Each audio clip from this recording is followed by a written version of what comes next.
Edson, pode iniciar a gravação, viu? Obrigada. Então, declaro aberta a sessão do dia 14 de maio de 2025, invocando a proteção do Altíssimo para os nossos trabalhos, iniciando pelos cumprimentos aos integrantes da segunda Câmara de Direito Público, desembargadora Maria Nailde Pinheiro Nogueira, desembargador Francisco Gleidson Pontes, desembargador Luiz Evaldo Gonçalves Leite, registrando a ausência justificada da excelentíssima desembargadora Maria Iraneide Moura Silva em virtude de férias. Cumprimento também o excelentíssimo representante da Procuradoria-Geral de Justiça, doutor Luiz Laércio Fernandes Melo, boa tarde. O excelentíssimo representante da Defensoria Pública, doutor Antônio Benevides Filho, boa tarde, doutor Benevides. Boa tarde, doutora. Boa tarde. Servidores integrantes desta secretaria, representados pela nossa secretária, doutora Ismênia Nogueira, o senhor Edson Mendes, representante da transmissão desta sessão, a Força Policial também aqui presente, advogados presentes na sessão, inclusive os virtualmente, que nos assistem. E como primeiro ponto, nós temos a apreciação e aprovação da ata, número 14/2025, da sessão ordinária de 7 de maio de 2025. De acordo. De acordo, senhor presidente. De acordo, presidente. De acordo. Então, ata aprovada. Processos com pedido de vista. Nós não temos, passamos aos processos, o julgamento suspenso, iniciando pelos processos retirados de pauta. Nós temos o embargo de declaração em apelação cível, número 3007724902022, item 85 do PJE, no polo ativo Tiago Mateus de Paula Souza, e no polo passivo Sabrina Martins de Araújo, da relatoria da desembargadora Maria Nailde Pinheiro Nogueira. Processos retirados de mesa. 1.57 da pauta. Apelação cível número 0050-282-23-2021, item 52 do PJE. Polo ativo Acácio Valério Pinheiro e polo passivo município de Juazeiro do Norte. Também da relatoria da desembargadora Nailde Pinheiro Nogueira, assim como os seguintes, são mais dois. 1.56, apelação e remessa necessária, número 300-3713-05-2022, item 14 do PJE. Polo ativo, município de Sobral. Polo passivo, Francisco das Chagas Cunha. 1.52, apelação cível número 3.372-82-2023, item 6 do PJE. Polo ativo, município de Quixadá. E polo passivo, Cosme Pinheiro de Castro e outros. Processo com pedido de preferência sem sustentação oral.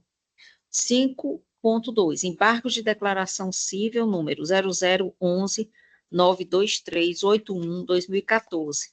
Sistema SAGE, relatoria da desembargadora Maria Nailde Pinheiro Nogueira. Embargante, Companhia de Água e Esgoto do Ceará, CAGES, advogado Dr. Schubert de Farias Machado. Embargado município de Itapipoca. Passo, então, a palavra à desembargadora Maria Nailde para a síntese do julgamento. Pois não, senhora presidente, cumprimento Vossa Excelência, bem como o desembargador Gleidson e o desembargador Evaldo, nobre procurador de justiça, doutor Laércio, e também o defensor público, doutor Benevides. E vejo aqui também na tela o doutor Schubert Machado, a quem cumprimento.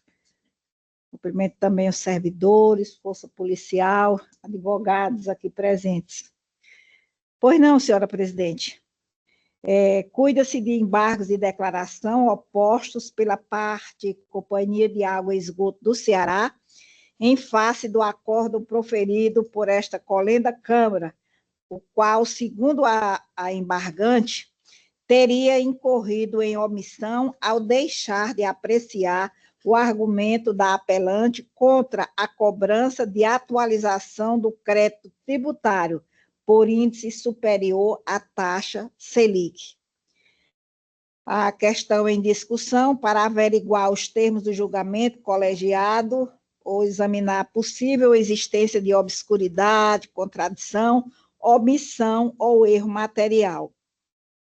No que tange à alegação de omissão quanto à suposta acumulação indevida da taxa Selic, com outros índices de correção monetária ou juros moratórios, não se constata qualquer vício na decisão embargada que justifique a oposição dos presentes embargos declaratórios.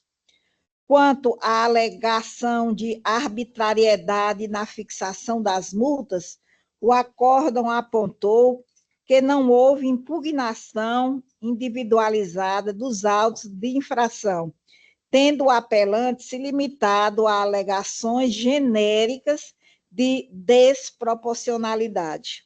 Não há que se falar, portanto, em omissão, obscuridade ou contradição a justificar a oposição dos presentes embargos, os quais revelam, em verdade, mero inconformismo com o resultado do julgamento, sendo incabível, portanto, sua rediscussão nessa via.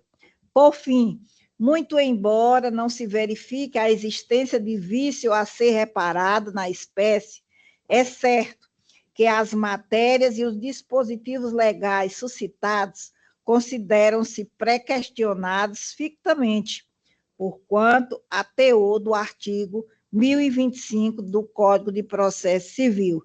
Portanto, senhora presidente, embargos declaratórios conhecidos e não providos, vez que não se verifica qualquer omissão, contradição ou obscuridade no acórdão embargado. É assim que me manifesto. Pois não. Desembargadora Anaílde, passa a palavra ao desembargador Gleidson Pontes para o voto. Boa tarde, presidente. Meus cumprimentos iniciais a Vossa Excelência e aos demais membros desta Câmara, ao doutor Laércio, digno representante do Ministério Público, doutor Benevides, também digno procurador da Defensoria Pública, servidores aqui na pessoa da doutora Ismênia, vejo o doutor Schubert aqui no sistema virtual, advogado aqui também presente na nossa sessão. Ontem eu tive a oportunidade de conversar com o doutor Schubert, ele dizendo da inquietação dele sobre a dificuldade que teria de recorrer por não haver o acordo embargado decidido sobre a matéria que ele debate nesse embargo de declaração. Então, eu fui examinar o voto da desembargadora Anaílde e constatei que havia sintonia no que ela estava a apresentar nesta data para a votação e o acordo embargado. De fato, ela enfrentou, não nos limites em que o embargante pretendia, que era dizer qual os índices que deveria ser aplicado, mas dentro do contexto que fora apelado. Então, eu vejo que, se a matéria é de pré-questionamento, o doutor Schubert vai ficar muito à vontade, porque agora, com a decisão dos embargos de declaração, vai ensejar ele o debate da tese primitiva que ele defendia desde a origem. Então, eu acompanho o eminente relator. Desembargador Luiz Evaldo Gonçalves Leite, como vota? Boa tarde, presidente. Eu cumprimento a todos os presentes, assim como fez a desembargadora Anaílde Pinheiro, especialmente o doutor Schubert Machado. Mas quanto ao voto, presidente, eu vou acompanhar o voto integralmente da desembargadora Anaílde com as chegas do desembargador Francis Gleidson. É como voto, presidente. Pois não. Então, proclamo o resultado em embargos de declaração civil conhecidos e desprovidos. Agradeço a presença do doutor Schubert Machado na nossa sessão e continuo com os processos com pedido de preferência com sustentação oral. 1.104, apelação civil número 0196868287-2017, item 124 do PJE, da relatoria do desembargador Luiz Evaldo Gonçalves Leite. Apelante Glock América S.A. O advogado Dr. Marcelo Mota Gugel do Amaral, em nome da Glock América. Sim. Advogado da Glock América, doutor Marcelo Mota Gugel do Amaral. Apelado, Estado do Ceará. Apelada é Sig Sauer, INC. Advogada doutora Rafaela Rachin. Doutora Rafaela, aqui se encontra na sala, já a vejo. Então, cumprimento, né, e indago inicialmente se dispensa a leitura do relatório. Boa tarde, excelência, dispenso. Pois não. Eu vou só conferir, só um instante, doutora Rafaela. Apenas vamos conferir esse é do sistema do PJ, é o item 124. Acredito que faltou aqui um dos integrantes do polo para anunciar.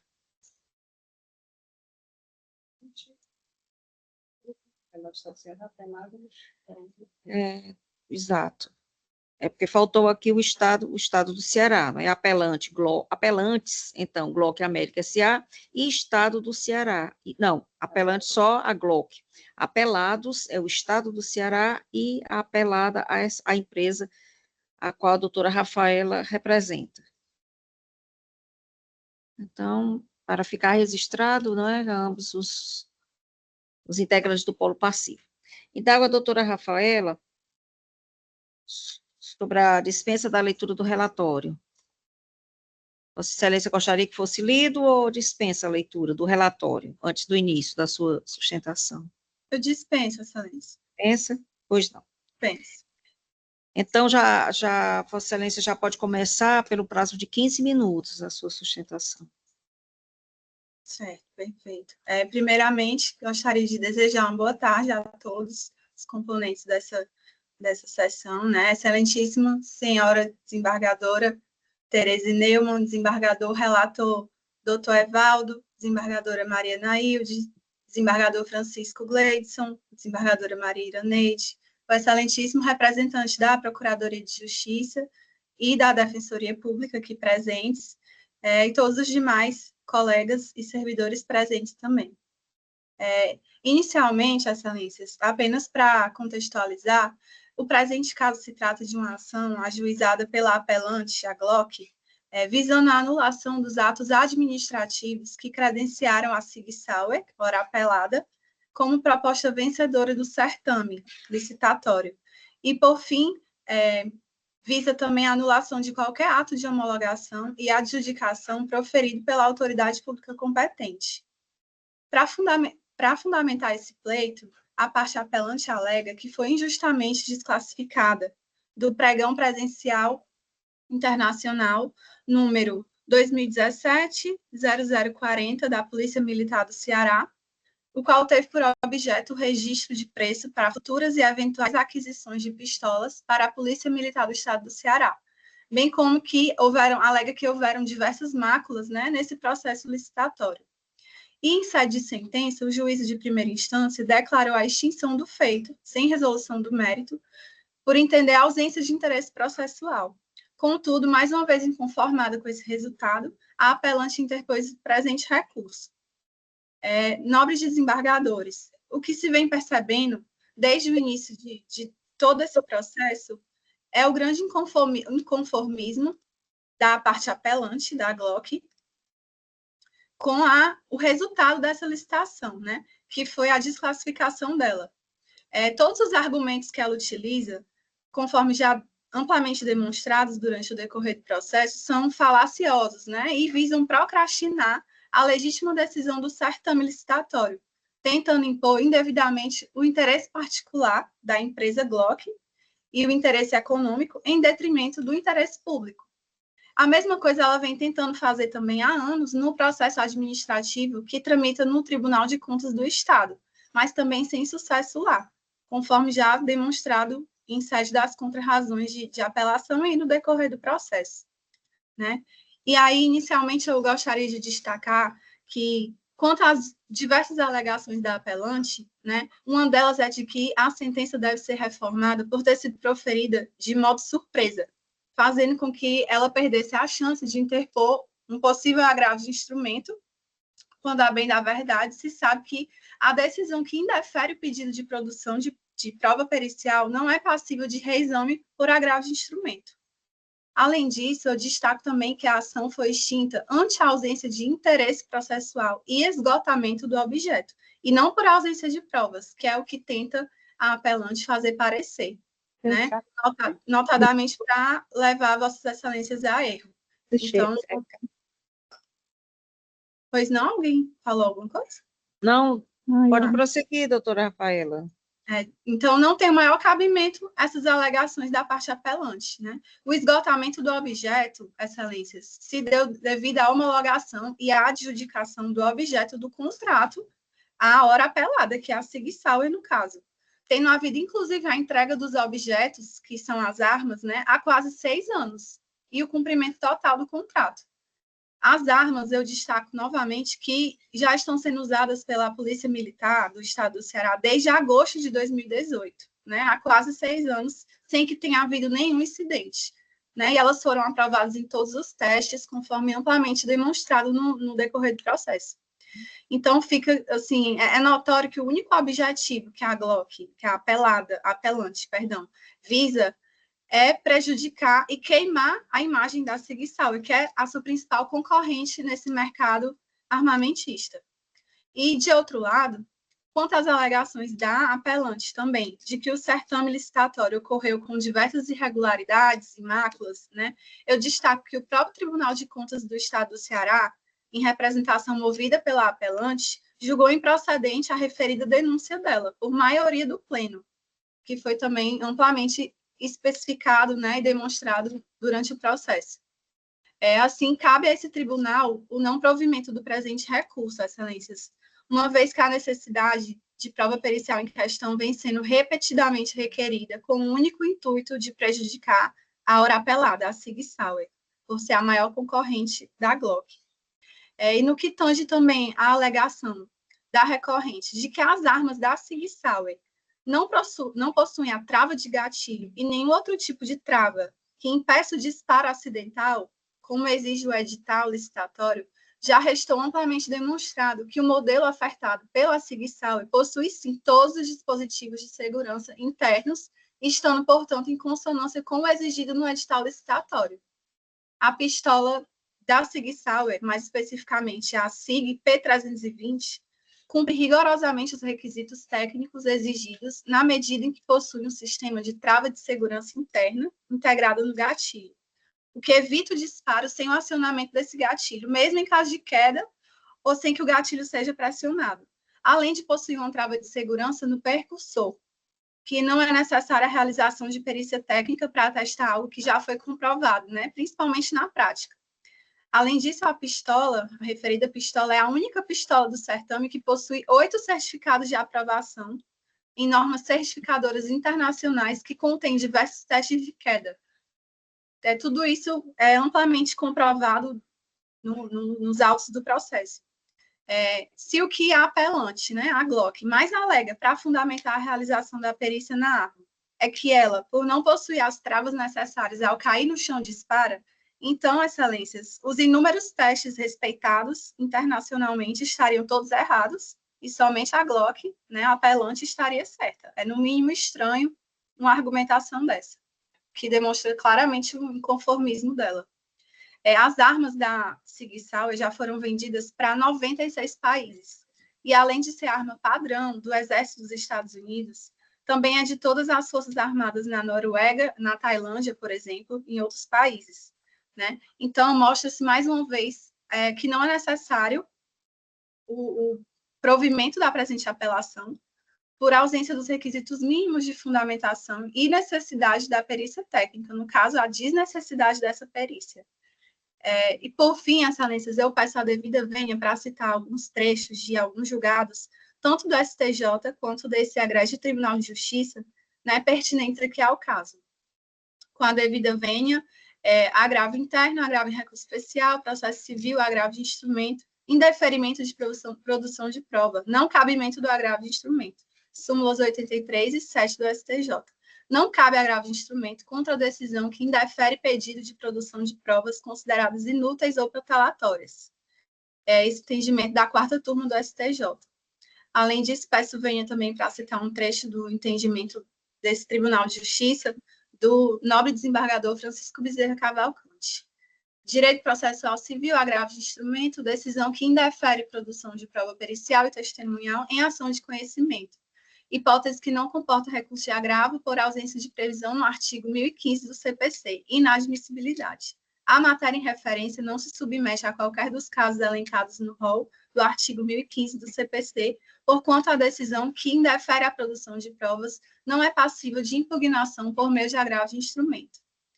E, por fim, mais uma decisão também desse egrégio tribunal, por meio do voto da nobre desembargadora Maria de Fátima Melo Loureiro, mostra-se nítido o prejuízo do presente recurso, precisamente pela perda superveniente do objeto da ação originária, tendo em vista a ocorrência de homologação e adjudicação em processo licitatório em questão, tendo a licitação sido encerrada com a respectiva entrega do seu objeto de execução ao contratado, não há como se reverter a situação, ou seja, concluída a licitação com homologação e adjudicação do seu objeto, não há mais o que se perquirir na via estreita desse incidente processual.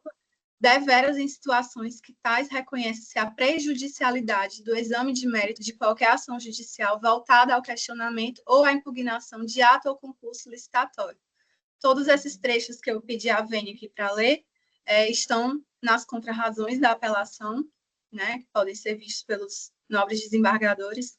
Então, diante de todo o exposto, excelências, é que se requer o total improvimento do recurso de apelação interposto com o mantimento da sentença em todos os seus termos. E desde já agradeço pela atenção de todos. Pois não, obrigada, doutora Rafaela. Passo a palavra ao desembargador Luiz Evaldo para a síntese do julgamento. Pois não, presidente. Eu cumprimento a doutora Rafaela, escutei atentamente a sua fala. Nossa proposta de emenda difere das considerações dela, da fundamentação, e assim o faço. Caso em exame, apelação civil interposta contra a sentença que extinguiu, sem resolução de mérito, ação anulatória de pregão internacional para aquisição de armamento ajuizada contra ente estadual e empresa fornecedora. A autora alega interesse processual persistente de cessamento de defesa, em razão do indeferimento da produção de prova pericial necessária para comprovar a inexistência de trava de segurança nos armamentos fornecidos pela licitante vencedora. Questão em discussão. Há duas questões em discussão. Definir se subsiste interesse processual da autora para o prosseguimento da ação anulatória, apesar da homologação e execução do contrato licitatório. E, 2, apurar se houve cessamento de defesa pela não realização da prova pericial requerida, a qual se alega ser essencial para a demonstração de vícios no cumprimento das exigências editalícias. Razões de decidir. O reconhecimento de nulidades em certame licitatório possui natureza retroativa, ex tunc, sendo possível a invalidação de atos administrativos, mesmo após a execução do contrato, conforme o entendimento consolidado no Superior Tribunal de Justiça. A autora demonstra interesse processual, pois a eventual declaração de nulidade da licitação do contrato administrativo pode acarretar efeitos patrimoniais e ressarcitórios. A não realização de prova pericial requerida pela parte autora para comprovar a irregularidade técnica nas armas fornecidas configura cessamento de defesa, especialmente em causa complexa de natureza eminentemente técnica. O julgamento antecipado da lide, sem a produção de prova imprescindível, afronta os princípios do contraditório, da ampla defesa da cooperação processual previstos no CPC 2015. E aqui eu vou para a parte dispositiva, porque o voto vai ser colocado à disposição dos interessados logo após a sessão. Diante do exposto, com êxito do recurso de apelação, dando-lhe provimento para decretar a nulidade da sentença, determinando o retorno dos autos à origem, com vistas à conclusão da instrução processual, para, somente em hipótese, ser proferida nova decisão meritória. É como voto, presidente. Obrigada, desembargador Luiz Evaldo. Acompanho Vossa Excelência pela consistência das razões em síntese expostas e desenvolvidas durante o voto. E passo aqui a palavra à desembargadora Maria Naide Pinheiro Nogueira para o seu voto. Pois não, senhora presidente, cumprimento aqui também a doutora Rafaela, tive acesso a este processo e na votação provisória, e que agora confirmo, acompanho o entendimento do nobre relator.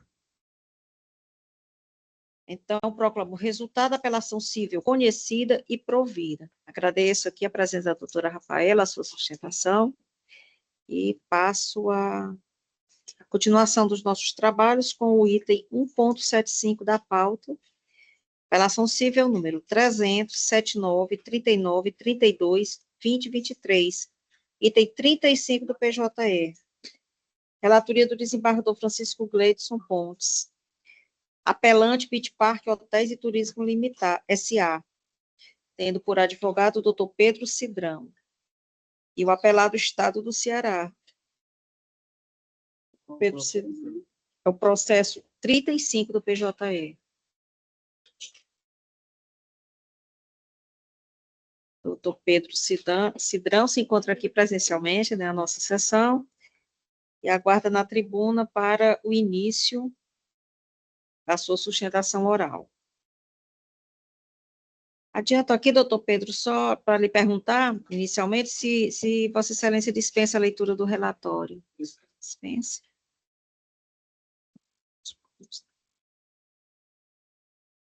Então, já lhe passo a palavra para sustentação oral por 15 minutos. Obrigado, Excelência. Boa tarde a todos, saúdo a todos os membros aqui da Segunda Câmara de Direito Público, na pessoa do eminente desembargador relator Francisco Gleidson Pontes. Saúdo também aos demais colegas advogados, demais membros, representantes da Procuradoria de Justiça, ao senhor doutor defensor público. Seguinte, o presente caso, senhores desembargadores, trata-se de uma apelação em que visa reformar uma sentença proferida pela 14ª Vara da Fazenda Pública, uma ação anulatória em que o Beach Park ajuizou em face de uma decisão do DECOM, que lhe aplicou multa em razão do descumprimento da lei de meia entrada. A ação foi julgada improcedente, basicamente porque entendeu a juíza, que adotou a juíza sentenciante, que o Poder Judiciário não pode se imiscuir no mérito de decisão administrativa. Mas a questão não é bem assim, certo? A gente sabe que as decisões administrativas estão revestidas de uma presunção de legalidade, no entanto, essa presunção não é absoluta. Quando a decisão é proferida em contrário à lei, quando há provas de que ela foi proferida em contrário à lei, essa presunção desaba, e aí cabe ao Poder Judiciário, abre-se a possibilidade do Poder Judiciário avaliar o seu mérito, certo? E o que aconteceu no caso concreto foi justamente isso. A multa aplicada pelo DECOM, como eu disse aqui, foi em razão de um descumprimento da Lei 2.933, a lei da minha entrada. No entanto, essa lei, tanto a Lei 2.933 quanto o seu decreto regulamentador, que é 8.537/2015, eles estabelecem condições mínimas para que o estabelecimento fique obrigado a conceder a minha entrada, certo? E um desses requisitos para que o estabelecimento conceda a minha entrada é justamente ele estar no rol taxativo do artigo 1º da Lei 2.933. Em outras palavras, a própria lei deixa claro quais estabelecimentos se sujeitam às suas regras, certo? Sendo um desses requisitos a exceção praticada, pontuando taxativamente, as características dos estabelecimentos locais e os eventos, certo? Praticados pelo prestador de serviço para estar nesse rol. Acontece que o Beach Park não está, a atividade parque temático aquático, ela não está inserida no rol taxativo do artigo 1º da Lei 2.933. Nem o Beach Park pode ser considerado um evento, para que aí sim também pudesse ele ficar obrigado, né, a conceder a minha entrada. Em suma, o Beach Park parques temáticos aquáticos não estão inseridos no rol taxativo do artigo 1º, muito menos o Beach Park, ele pode ser considerado um evento, afinal, ele é um empreendimento estabelecido de forma fixa e permanente e com funcionamento rotineiro, certo? Esse entendimento que eu estou vos falando aqui foi o entendimento sedimentado pelo Tribunal Regional Federal da 5ª Região por meio da ação civil pública número 080503347.2016.4.05, em que, proposta pelo Ministério Público Federal, justamente para discutir essa questão, eu peço vênia aqui para citar só um trecho da ementa, que assim diz: ementa processo civil, ação civil pública consumidor, cesseamento de inexistência de nulidade, benefício da meia entrada, estudante, parque aquático, atividade que não se classificam como organização de eventos. Lei número 2.933, não enquadramento, provimento do recurso, à época proposto pelo Beach Park. Esse entendimento, senhores esmagadores, foi inclusive seguido por esta colega da segunda Câmara, quando da interposição de um agravo de instrumento que indeferiu um pedido de tutela de urgência do Beach Park nos autos dessa ação. O agravo foi provido justamente seguindo essa linha, essa intelecção, essa ideia sedimentada lá no TRF5. Certo? É inegável, portanto, que a atividade desenvolvida pela apelante não está inserida no rol taxativo da Lei 2.933, muito menos se enquadra como um evento. Por isso mesmo, não há que se falar em ato ilícito e desrespeito ao CDC, quando o Beach Park deixou de conceder o desconto para o consumidor José Hilton, à época da denúncia no DECOM, certo? Eu vou destacar por último aqui um ponto também. Essa mesma lei, o seu decreto regulamentador, ela estabelece também requisitos mínimos do documento, ou seja, o documento tem que apresentar alguns requisitos para que o estabelecimento, quando está obrigado a conceder o desconto, ele possa vir averiguar a validade do documento e conceder o desconto ao abatimento do ingresso. O consumidor José Hilton apresentou um documento em que não continham essas especificações, não havia a data da emissão, certo? E a data de validade no documento dele. Por isso, o Beach Park também, na época, não lhe concedeu o desconto. Eu falo tudo isso aqui para dizer o seguinte: dentro dessa perspectiva, é notório que nunca existiu qualquer infringência à norma, ao CDC, ou à Lei 12.933 e seu decreto regulamentador, quando o Beach Park deixou de lhe conceder o desconto. Ou seja, não havia motivo justo para que o Beach Park fosse penalizado diante do ZECOM, porque o Beach Park não está enquadrado como um evento, parques temáticos aquáticos não estão inseridos como prestadores de serviço, obrigados a conceder o desconto também à entrada, e o Beach Park também não concedeu o desconto porque a carteira não obedecia aos requisitos mínimos. Então, diante dessas considerações, peço aqui o provimento da apelação para que seja reformada a sentença e anulada a multa. Obrigado a todos e aguardo o julgamento. Obrigada também, doutor Pedro Cidrão. Passo a palavra ao desembargador Gleidson. Obrigado, presidente. Meus cumprimentos mais uma vez a todos. E também ao doutor Pedro, pela sustentação oral. Eu vou fazer uma síntese mesmo do voto, porque ele é longo, e não justifica a leitura, ele é mais disposição de lei. Quanto à legitimidade do DECOM de aplicar multa, isso já está diversas vezes julgado, não só aqui na nossa Câmara, mas em todas as outras do tribunal e os tribunais superiores, que é legítima a competência do DECOM para tal fiscalização e aplicação de multa administrativa. Então, não se sustenta a tese da ilegalidade. O procedimento foi instaurado devidamente também regular, com um procedimento de uso devido processo, com contradição formulada pelo Beach Park, de modo também que há regularidade no procedimento administrativo que aplicou a penalidade ao Beach Park. A lei que regulamenta é a 12.933, de 13, ela é clara e expressa sobre o benefício do pagamento de meia entrada para estudantes, idosos, pessoas com deficiência e jovens de 15 a 29 anos, comprovadamente carentes em espetáculos artísticos, culturais e esportivos, dentre outros, estando assim redigido em seu artigo 1º. Artigo 1º, é assegurado aos estudantes o acesso às salas de cinema, cineclubes, teatros, espetáculos musicais e circenses, e eventos educativos, esportivos, de lazer e de entretenimento em todo o território nacional, promovidos por qualquer entidade e realizados em estabelecimentos públicos ou particulares, mediante pagamento da metade do preço do ingresso efetivamente cobrado do público em geral. Isso é tão lógico, é tão claro, eu acho que as instituições, as empresas não poderiam mais estar resistindo à aplicabilidade desse dispositivo. Melhor se adequar, cobrar mais caro de quem realmente deve pagar e aqueles que são beneficiados pela lei pagar, de fato, a metade. Em todo lugar que eu vou no Brasil, aonde eu vou, tanto em parque aquático, a gente paga metade.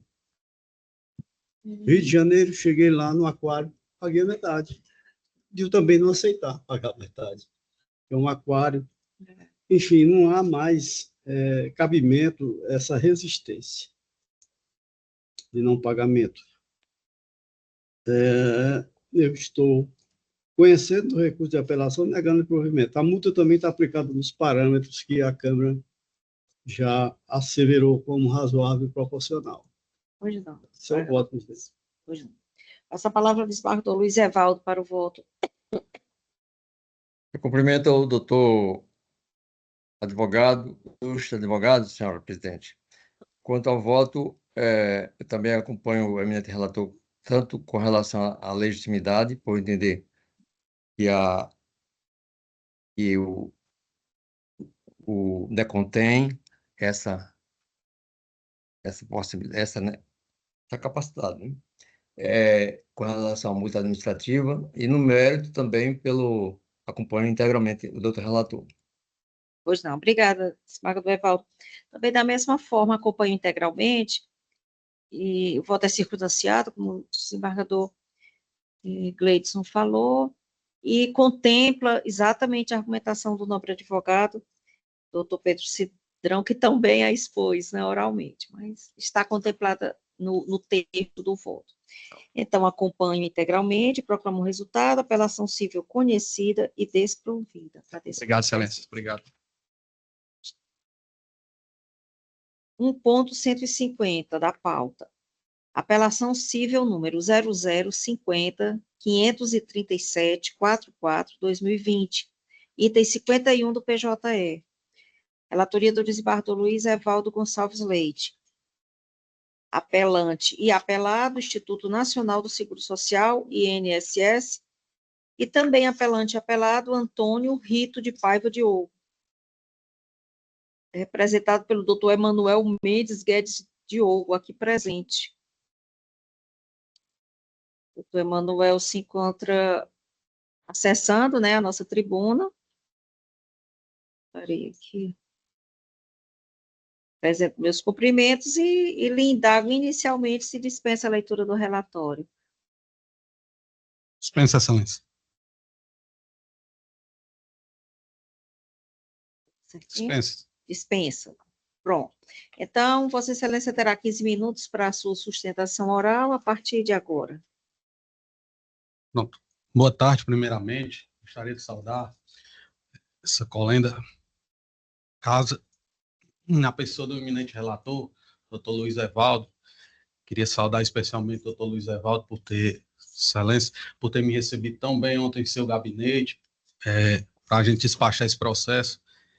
E os demais componentes, procurado, doutor defensor público e o procurador de justiça, que presente também, os colegas advogados, presentes e na tribuna virtual. Aqui é um caso, excelência, passar ao caso concreto. Aqui é um caso de um auxílio doença, benefício por incapacidade temporária, em que foi decorrente de um acidente de trabalho, por isso que está sendo tramitado nessa instância. Então, o que é que acontece? Em 2016, nosso cliente, ele sofreu um acidente de percurso que gerou diversas sequelas ortopédicas nele. E com isso ele passou a receber o auxílio-doença desde 2016. Diante disso, ele recebeu o benefício de auxílio-doença até 2019, até abril de 2019. Decorrente de uma perícia de prorrogação, o INSS cessou o benefício. Ele trabalhava na função de pizzaiolo no Rio de Janeiro.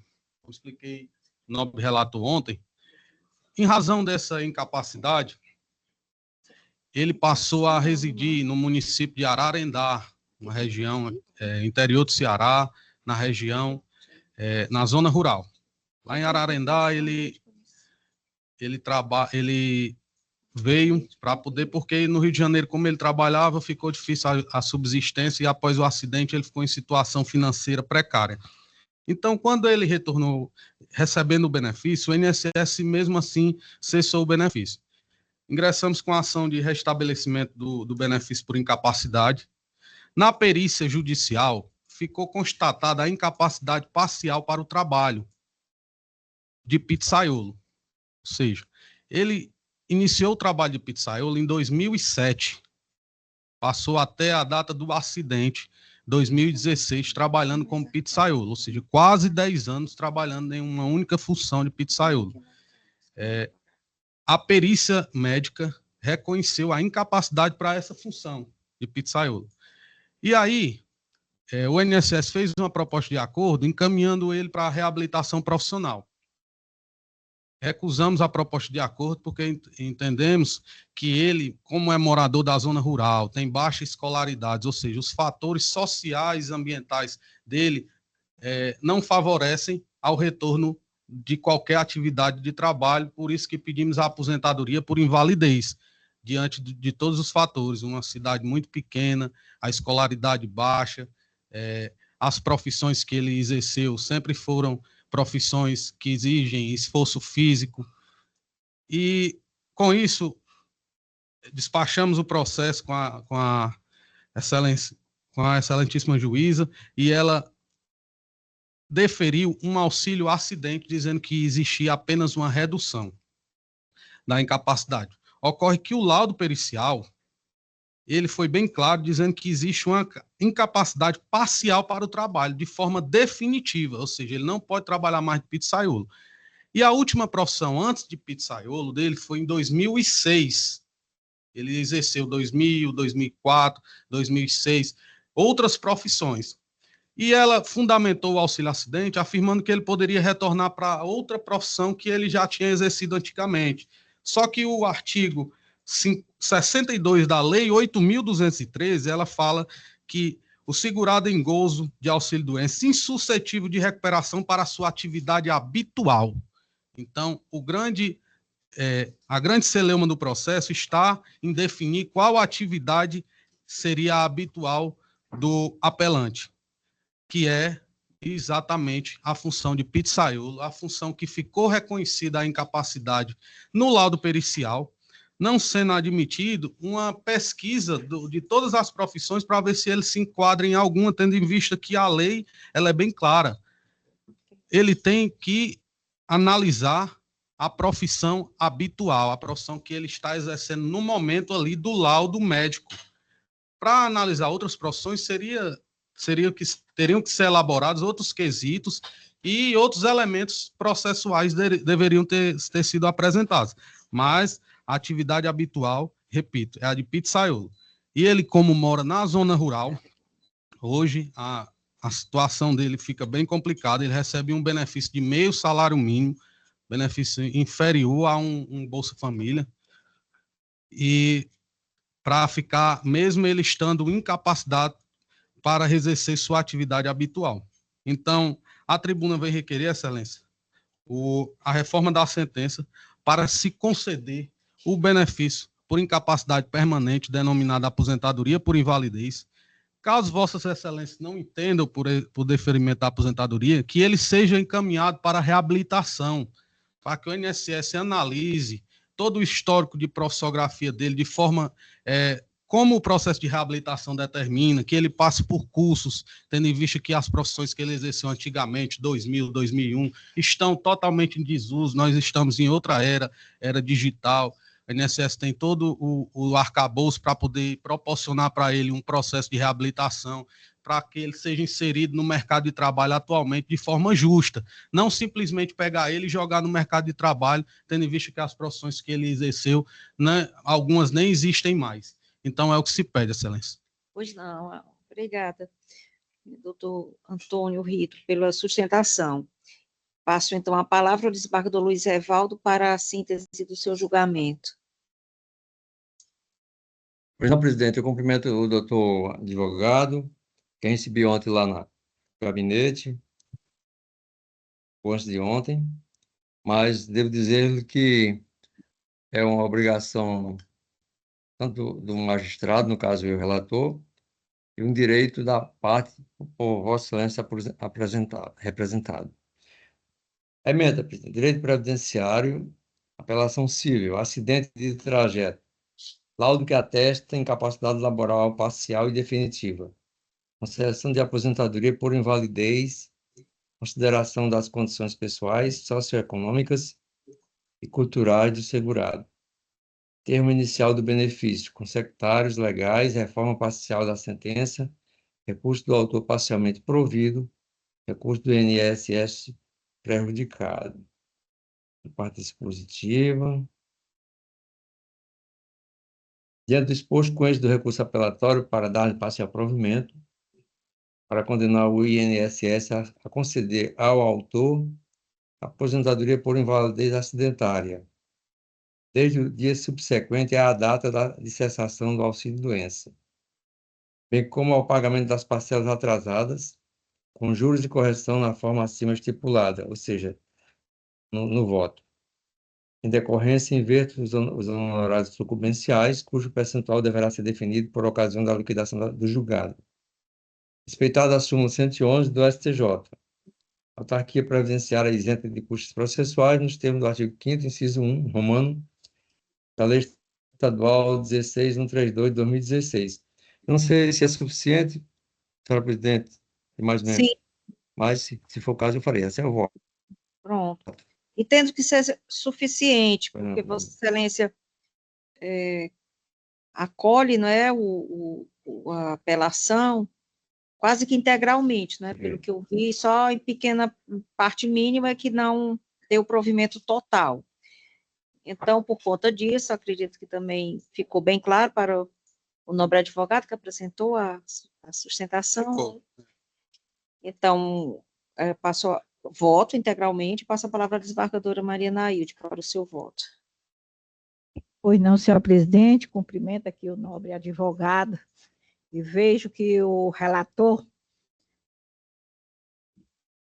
teve a sensibilidade realmente do pedido do autor, e hoje é costumeiro pessoas que realmente têm uma debilidade física, mental e que sentem dificuldades administrativamente de se conseguir um benefício do INSS. Então, louvável, parabenizo o desembargador Evaldo pela justa decisão e acompanho integralmente. Pois não. Então, proclamo o resultado, apelo autoral conhecido e parcialmente provido, e o apelo do INSS conhecido e prejudicado. Agradeço a presença, doutor Antônio. Obrigado, bom trabalho a todos. Obrigada. Concluídas as sustentações orais, nós passamos agora às manifestações da Procuradoria-Geral de Justiça e da Defensoria Pública, iniciando pelo excelentíssimo representante da Procuradoria-Geral de Justiça, doutor Luiz Laércio Fernandes Belo. Não há requerimentos a fazer, excelência. Obrigada. Passando a palavra ao doutor Antônio Benevides, excelentíssimo representante da Defensoria Pública. Algum requerimento, doutor Benevides? Senhora presidente, eu agradeço a oportunidade. É sempre bom estar com Vossas Excelências, mas infelizmente hoje eu não pude estar presencialmente. Lamentei bastante. Mas agradeço a oportunidade e nada tenho a requerer. Muito obrigado. Boa tarde a todos. Passamos à fase da ratificação da votação provisória. Indagando aos integrantes da Câmara se ratificam os votos, né, respectivos. Nos sistemas SAGE e PJE, pauta e extra pauta. Iniciando pela desembargadora Maria Nailde Pinheiro Nogueira. Pois não, senhora presidente, confirma a votação, seja na condição de relatora ou vogal, nos dois sistemas, SAGE e PJE. Desembargador Francisco Gleidson Pontes, como... Confirmo os votos já assinalados no sistema SAGE e PJE, como relator e como vogal.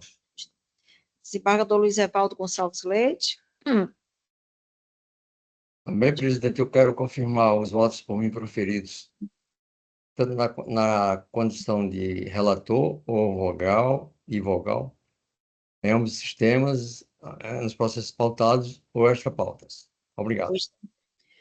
Obrigada também. Por minha vez, também ratifico todos os votos provisórios por mim proferidos em ambos os sistemas, SAGE e PJE, na condição de relatora e vogal. Indago agora a secretária da Câmara, quantos processos julgamos hoje? 165. 165 processos. Indago aqui sobre algum registro Minha dos parte colegas. não, presidente. Senhora presidente, eu hoje pela manhã estive visitando a loja, acho que acredito que grande parte aqui dos colegas conheçam a loja Pólen Variedades, é ali na Antônio Salles.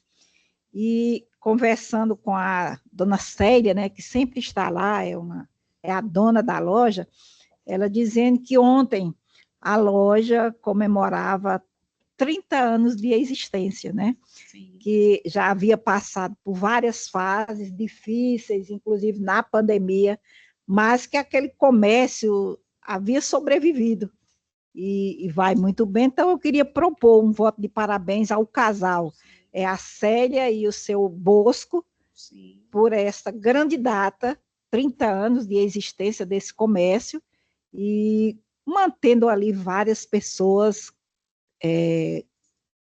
tirando o seu sustento daquele trabalho. Sim, Então, é uma iniciativa. proposta que aqui eu faço. Pois não, muito bem lembrado, louvar o empreendedorismo, né?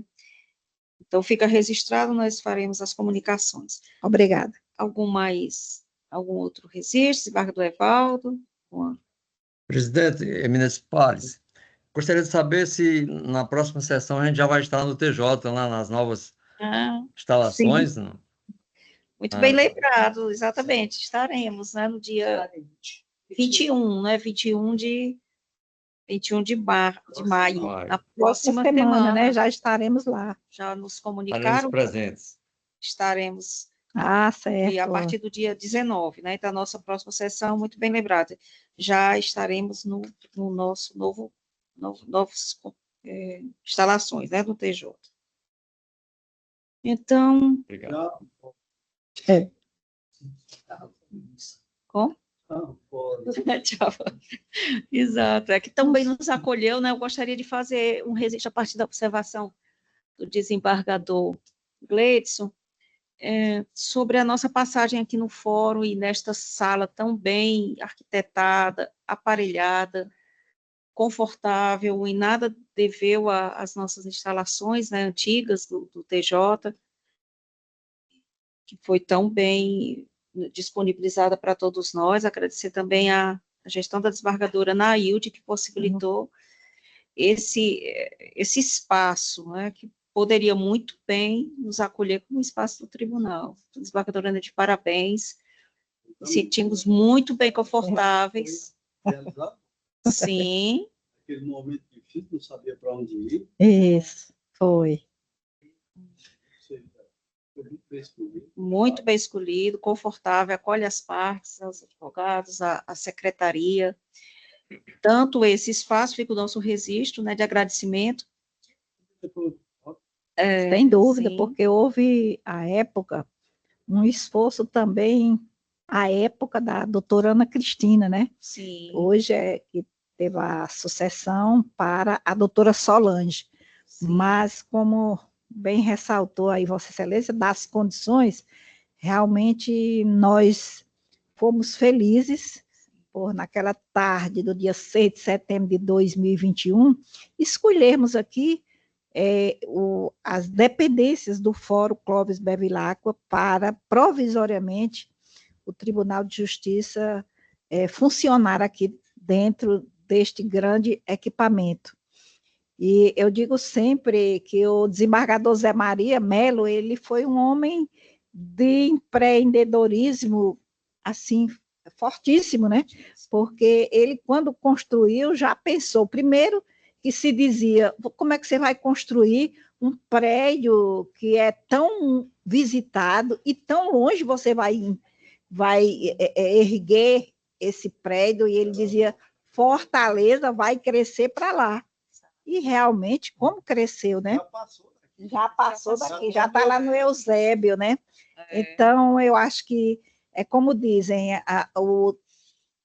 a justiça antes de Zé Maria Melo e depois do Zé Maria Melo, né? Porque realmente os avanços foram enormes. E um prédio né? de uma área assim, considerável para a época. Considerável. Né? Hoje, nós passamos aqui 3 anos e 7 meses. E fomos bem atendidos aqui, a população satisfeita, porque aqui tinha acesso o primeiro e o segundo grau, mas que eu tinha o anseio de voltar para a nossa casa-mãe, né? E hoje estamos lá e cada vez mais tendo melhores notícias. Segunda-feira, antes de ontem, tive uma grande emoção quando entregamos à sociedade cearense o resgate da nossa história, através da reinauguração do Memorial do Poder Judiciário, e ontem nós tivemos a reinauguração da Capela Nossa Senhora de Fátima do Tribunal, com a presença ali do arcebispo Dom Gregório Paixão. Então, foram fortes emoções em que eu só tinha era que agradecer naquele momento. Primeiro a Deus, a Nossa Senhora e tantas mãos amigas que ao longo desse caminho eu encontrei. E aos poucos restaurou todo o nosso espaço de trabalho, né? E agora também está restaurando as iniciativas do Tribunal de Justiça também, esses espaços que não existiram, né? E além dessas instalações, também realçar instalações do órgão especial e pleno, também são excelentes. Isso. E mais ainda, particularmente, realçar as salas onde nós trabalhávamos, desembargadora Naide, também muito acolhedoras, atenderam perfeitamente. Não havia também necessidade de que fossem maiores por conta do rodízio, né, do trabalho virtual. Então, aquelas salas nos ajudaram muito. Muito obrigada, meu agradecimento pessoal. Tinha todo o aparato para nós e os assessores, né? Os trabalhos não sofreram nenhuma interrupção, continuaram muito bem, virtual, inclusive hoje ainda a parte virtual, né? Mesmo no Tribunal de Justiça ainda há um teletrabalho.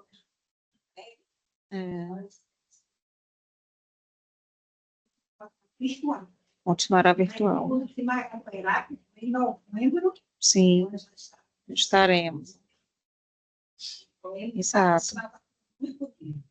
Que bom.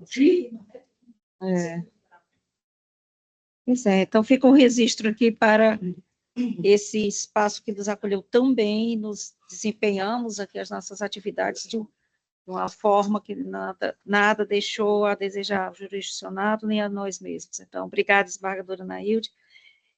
E aqui, não é, nós nos despedimos desse espaço, agradecendo a Deus por tantos trabalhos bem-sucedidos, juntamente com a Procuradoria-Geral de Justiça e a Defensoria Pública, doutor Benevides, que tanto sempre compareceu a todas as nossas sessões, né, presencialmente.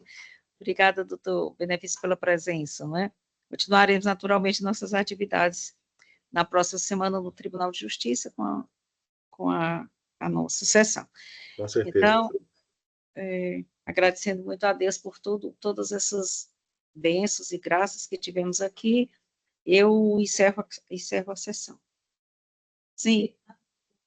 Antes do encerramento, eu queria aqui deixar registrado, desembargadora Tereza Neumann, o seu desempenho nesta atividade de direção dos trabalhos aqui na segunda Câmara de Direito Público. Cheguei já em pleno vigência do seu biênio, né? Exato, e como tudo passou rápido, muito mas rápido. de qualquer forma é uma experiência valorosa. Muito valorosa. Valorosa você comandar uma sessão, direcionando a hora do falar de cada um. tudo isso aí merece os nossos aplausos e os nossos parabéns. Obrigada, obrigada. E Você está se despedindo, rapaz. sim. Eu não gostaria de dizer que achou. Eu não sei mais quando é. O Gleison oficialmente nós Eu não não sei temos. mais quando é. Oficialmente, nós oficialmente, temos um marco, né? Sala nova, presidente Sala nova, nova. presidente nova, né? Eu deixei para confirmar na próxima sessão, que eu gostaria de que fosse confirmado com a presença quer dizer, com a assunção da desembargadora Nailde, nós faríamos a Mas vai ficar para lá, então, é sala nova. É, sala nova, né? A desembargadora. Eu, inclusive, estive conversando com o Nilson, e ele disse que regimentalmente assume o mais antigo na Câmara, e que eu seria a mais nova. Está entendendo? Sim. Aí ele disse o seguinte: se houver um entendimento da Câmara, aí então será a vez da senhora. Eu digo, não, eu quero deixar isso muito bem claro, né? Então, eu não sei se está resolvido. Já está resolvido. O desembargador Evaldo. Também a concordância, desembargador Evaldo, com esse consenso da posse da desembargadora Nailde na presidência. Sim, pleno acordo. Pois obrigada. Então, pronto. Porque me foi repassado e a desembargadora, ele me repassou, né, que após a confirmação, então a desembargadora Nailde estaria apta, né? Mas sim, acredito que só faltaria, que eu acho que não há nenhum problema, a desembargadora Iraneide, mas ela na próxima sessão vai estar? Não, mas ela pode ser consultada. Mas ela pode ser consultada, isso. Ela vai para o eleitoral. A desembargadora Tereza Nemo faz uma ligação para ela, para informalmente, para ficar registrado, né? Só para registrar na ata, por isso que eu ainda não, tá certo, digamos, não tinha formalizado nessa sessão, mas com isso eu já considero formalizado a transferência. Então, na próxima semana, teremos a desembargadora Nailde, com muita justiça, inaugurando a sala, né, do Tribunal de Justiça, ao qual ela tanto empenho desenvolveu para que fosse restaurado. Amém. Então, bem, agora fica tudo na ata, não é, doutora Ismênia? E agradecendo a Deus por tudo isso, todo esse biênio, todo o convívio dos colegas, eu me despeço e até a próxima. Se Deus quiser. Até a próxima, se Deus quiser. Vamos fazer aqui um registro, que eu gosto de registro, né? Sim, que nós estaremos aqui, exato, é verdade. Fica... Aí quem bate...